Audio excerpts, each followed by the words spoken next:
மிக அற்புதமான வாழ்க்கை நமக்கு பரிசுத்த ஆவியானவரின் மூலமாக கிடைக்கிறது. மரித்துக் கொண்டிருக்கிற ஒவ்வொரு காரியத்தையும் அவர் உயிர்ப்பிப்பார்.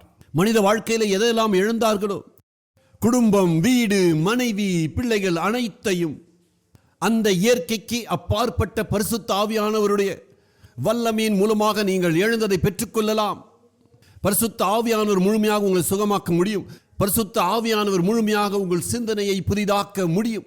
பரம்பரை வந்த சாபத்திலிருந்தும் அடிமைத்தனத்திலிருந்தும் பரிசுத்த ஆவியானவர் உங்களை விடுவிக்க முடியும். முழுமையான உங்கள் கட்டுகளிலிருந்து அவர் உங்களை விடுவிக்க முடியும். அவர் எல்லாவற்றையும் புதிதாக்க முடியும். கர்த்தருடைய வசனம் சொல்லுகிறது, பலத்தினாலும் அல்ல, பராக்கிரமத்தினாலும் அல்ல, கர்த்தருடைய ஆவியினாலே இது ஆகும் என்று அவர் சொல்லுகிறார். உலகம் இது முடியாதது என்று சொன்னதை பரிசுத்த ஆவியானவர் மூலமாக அதை அவர் முழுமையாக மாற்றி உங்கள் வாழ்க்கையிலே பெரிய அற்புதங்களை செய்து அதிசயங்களை செய்ய முடியும்.